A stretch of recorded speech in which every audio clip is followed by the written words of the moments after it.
In this video, Fibonacci Art Gallery, we will discuss various sizes and designs of painting brushes. As you can see, we'll do a painting of an ocean with waves using different designs of brushes, like the filbert and angled.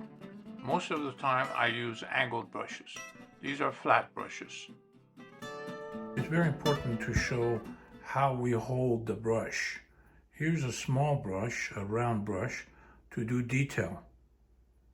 The larger brushes, like my favorite Japanese brush, the angled brush, I hold it like this with 2 fingers, sometime way back here.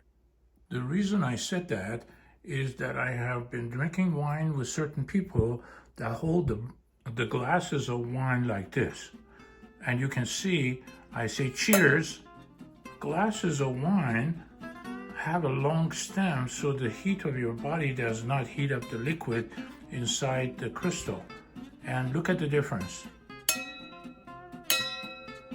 This is jubilant, celebrating. So therefore, holding the glass is the key and a manner that everyone knows that you've never had a glass of wine in your life. Starting with fan brushes, once they get older, you can use them to do trees.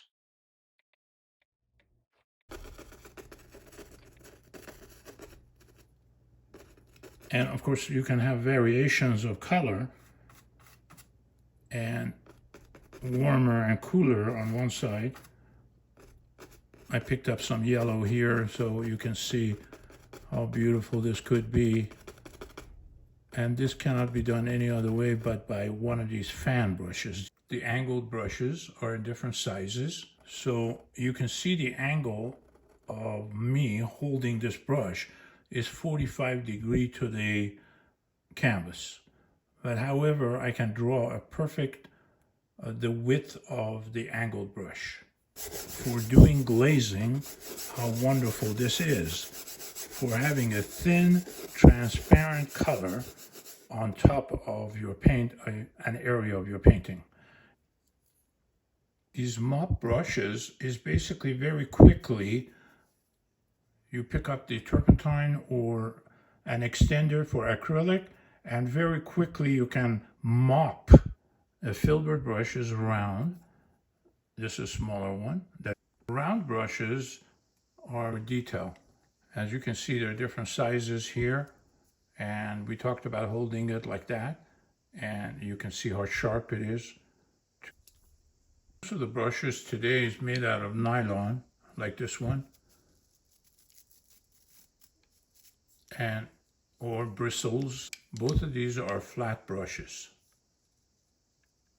There's really no difference between flat brush and the filbert. Here's a flat brush that is shorter. Most of the shorter bristles are for oil painting because the particles of oil is stiffer. To move it around, you need a shorter bristle. The longer, you notice that acrylic and watercolor, the bristle is longer. This is an acrylic brush.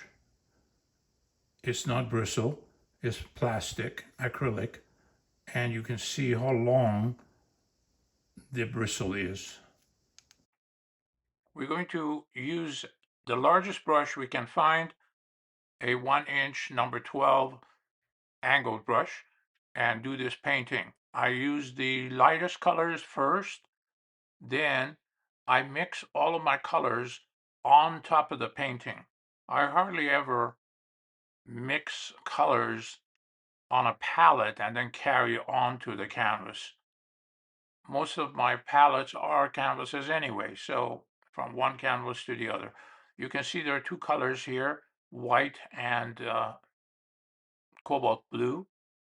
I will mix it right there on spot, and then later I will add more colors to it and mix it again on the canvas. It depends on what it looks like in comparison to the neighboring colors. Now you can see that I squeeze out the juice and liquid out of the bristles of the brush by squeezing it and turning it 2-3 times. This is one of the ways that you can get the paint out of the brush. You can actually use the tip of the angled brush to do almost like a round brush for detail. Green and red are complementary color with a little bit of white. It will neutralize the color into a gray color. These variations of gray is the key to most of my paintings that I have learned. So I just buff it so it's almost like out of focus. The edges of cloud should be out of focus. No hard edge section. This will be the focal point of the cloud where the sun is hitting the right side of it. We're careful not to touch it.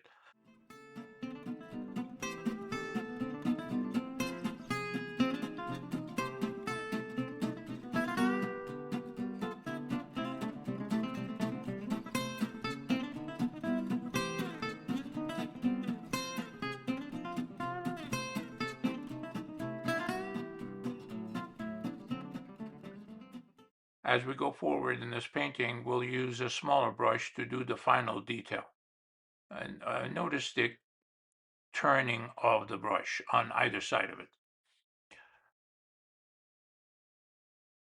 I now pick up the 1-inch angled brush, begin painting the ocean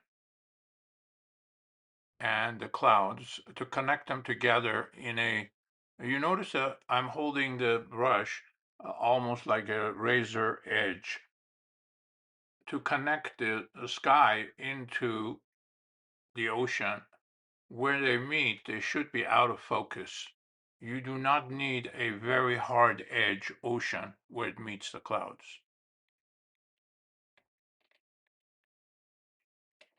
With a very small brush, I now use the white and put it on the rocks or on the clouds because we have so much paint sitting around. All we need is to lighten it. And if you don't clean your brushes, like on the rocks, they'll mix with existing wet paint and they create variations of the color that is there. The only thing that I have to be very careful is to make the right side of the wave absolutely white.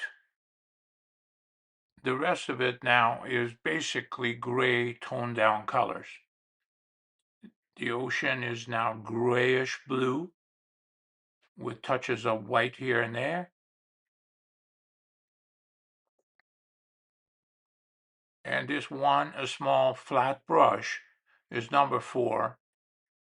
And I'm not cleaning it at all. And basically, I just move around and create grays. This is the final product. I hope you enjoyed the various brushes I used to do this painting. Enjoy.